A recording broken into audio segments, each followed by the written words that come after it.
आज 21वीं शताब्दी में भारत जहाँ भी है, बहुत संघर्ष के बाद है। पहली संघर्ष देश की गुलामी थी और दूसरी संघर्ष देश में कोई तकनीक नहीं थी।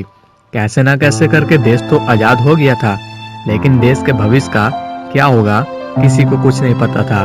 भारत के लिए आज़ादी मिलना बहुत बड़ी बात थी, लेकिन आज़ादी मिलने के बाद अमेरिका, फ्रांस, चाइना ये सब बड़े बड़े देशों से भारत को हर रोज धमकियां मिला करती थी। और इसी दौरान भारत में एक ऐसे इंसान का जन्म हुआ जिसने भारत देश को अपने कंधे पर रखकर आज उस मुकाम पे खड़ा कर दिया।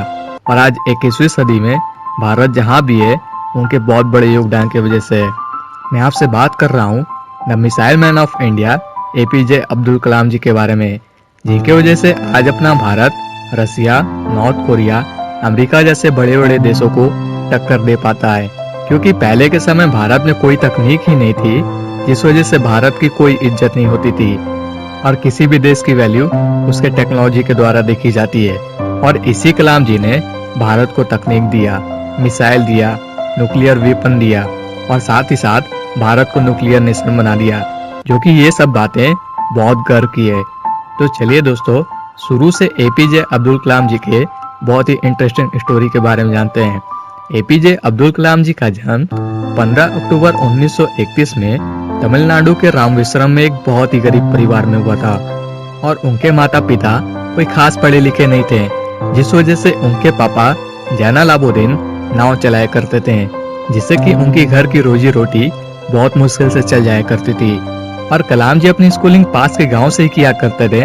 लेकिन जब उनकी उम्र 7 से 8 साल हुई तो एक बार की बात है कि रामेश्वरम में एक बहुत भयंकर साइक्लोन आती है, जिससे कि उनके पापा का सारा नाव उड़ जाता है और उनका बिजनेस एकदम से चौपट हो जाता है, जिस वजह से उनको घर चलाने के लिए एक भी पैसे नहीं होते हैं। और इसी कारण एपीजे अब्दुल कलाम जी अपने घर के रोजी रोटी के लिए सेकेंड वर्ल्ड वॉर के दौरान न्यूज़पेपर और इमलिया बेचा करते थे।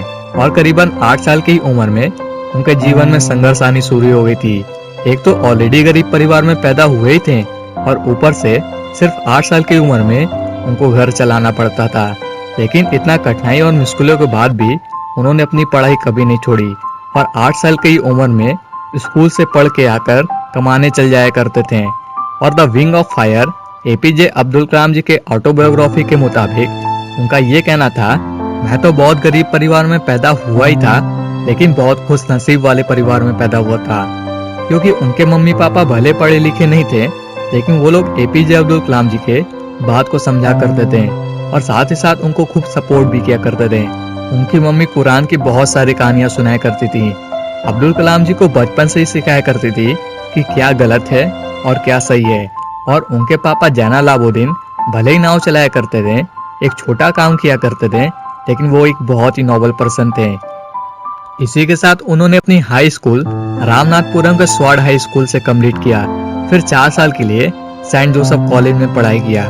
सब डिग्री कंप्लीट होने के बाद वो इंजीनियरिंग करना चाहते थे और उन्होंने मद्रास इंस्टीट्यूट ऑफ टेक्नोलॉजी में एडमिशन के लिए अप्लाई किया। और उनका सिलेक्शन तो हो जाता है, लेकिन एडमिशन के लिए पैसे नहीं होते हैं। उन्हें एडमिशन के लिए 1000 रुपए की जरूरत होती है, लेकिन उस समय 1000 बहुत बड़ी बात होती थी, जिस वजह से उनके एडमिशन के लिए उनकी बहन जोरा ने अपने सोने के कंगन को बेचकर अब्दुल कलाम जी का एडमिशन MIT में करवाया। और ये बात अब्दुल कलाम जी को बहुत बुरी लगी। उनको खुद के ऊपर बहुत शर्मिंदगी महसूस हो रही थी, जिस वजह से उन्होंने कसम खाया कि सबके इतने मेहनत और सपोर्ट के बाद मुझे जीवन में बहुत कुछ करना ही करना और जिसका जितना लिया है सबको वापस करके रहना है। और उन्होंने जितना सबका लिया था उतना तो दे ही दिया, लेकिन साथ ही साथ उन्होंने भारत को बहुत कुछ दिया। आगे देखिए ये सब कैसे हुआ था। फिर MIT से इंजीनियरिंग कंप्लीट करने के बाद वो ट्रेनिंग के लिए हिंदुस्तान एरोनॉटिक्स लिमिटेड में चल गए, जो कि बेंगलोर में था। फिर ट्रेनिंग कंप्लीट करने के बाद वो एयर फोर्स में जाना चाहते थे, जिस वजह से अब्दुल कलाम जी देहरादून जाकर एयर फोर्स के लिए अप्लाई किए, जिसमें 22 लोगों में से सिर्फ 8 लोगों का सिलेक्शन होना था। और 8 लोगों का सिलेक्शन तो हो गया, लेकिन 9वें नंबर पे कलाम जी का सिलेक्शन होता है। और मानिए तो उनका सपना ही टूट जाता है और कुछ समझ में नहीं आ रहा था कि अब आगे क्या किया जाए। खुद के ऊपर बहुत शर्म आ रही थी कि परिवार वालों ने इतना सपोर्ट किया, यहाँ तक एडमिशन के लिए अपने सोने का कंगन बेच दिया, और इतना सब कुछ करने के बाद भी वो अपने सपने को पूरा नहीं कर पाए। फिर कलाम जी ने एयरफोर्स का सपना ऐसे ही छोड़ दिया। मानिए तो ऐसा कि उनके किस्मत में एयरफोर्स में जाना लिखा ही नहीं था। फिर वो अपने रास्ते इंजीनियरिंग में बिल्कुल सीधे चलते जा रहे थे, और बाद में इंडियन मिनिस्ट्री में as a senior scientist assistant select हो गए। फिर वो इंडिया में बहुत सारे जगह जाते हैं और बहुत सारे बड़े बड़े प्रोजेक्ट पे काम करते हैं। फिर आगे जाकर वो एज ए साइंटिस्ट देखते हैं कि इंडिया टेक्नोलॉजी के मामले में काफी पीछे है। इंडिया के पास खुद के कोई वेपन नहीं थे, कोई सैटेलाइट भी नहीं थे, और छोटे छोटे चीजों के लिए भारत को दूसरे देशों के पास जाना पड़ता था, जिस वजह से जितने भी न्यूक्लियर नेशन वाले देश थे, न्यूक्लियर नेशन वाले मतलब कि जिन जिन देशों ने न्यूक्लियर बम का परीक्षण पहले से कर लिया था, उन्हें न्यूक्लियर नेशन माना जाता है। जिस वजह से ये न्यूक्लियर नेशन वाले 5 देश अमेरिका, चाइना, यूके, फ्रांस और रसिया, ये सब भारत को बहुत ही नीचे नजर से देखा करते थे, और उनकी नजर में भारत की कोई वैल्यू नहीं थी। और अगर भारत के साइंटिस्ट कुछ नया एक्सपेरिमेंट किया करते थे या परीक्षण किया करते थे, तो ये सब न्यूक्लियर नेशन वाले देश भारत को इन सभी चीजों को करने के लिए रोका करते थे, पाबंदी लगा दिया करते थे, और साथ ही साथ भारत के लिए नए नए रूल बना दिया करते थे, जिससे कि भारत बिल्कुल डोमिनेंट हो जाती थी। और इन्हीं सभी चीजों को देखकर भारत के सभी साइंटिस्ट, जिसमें कि एपीजे अब्दुल कलाम जी, विक्रम साराभाई और सतीश धवन शामिल थे, और इन लोगों ने उनके ऐसे रूल को नजरअंदाज करके रूल के खिलाफ एक्सपेरिमेंट किया करते थे, जिससे कि भारत के पास खुद का हथियार हो। क्योंकि मैंने आपको पहले ही बताया, इंटरनेशनल लेवल पे किसी भी देश की वैल्यू उसके टेक्नोलॉजी से होती है, क्योंकि इस मामले में भारत बिल्कुल पीछे था।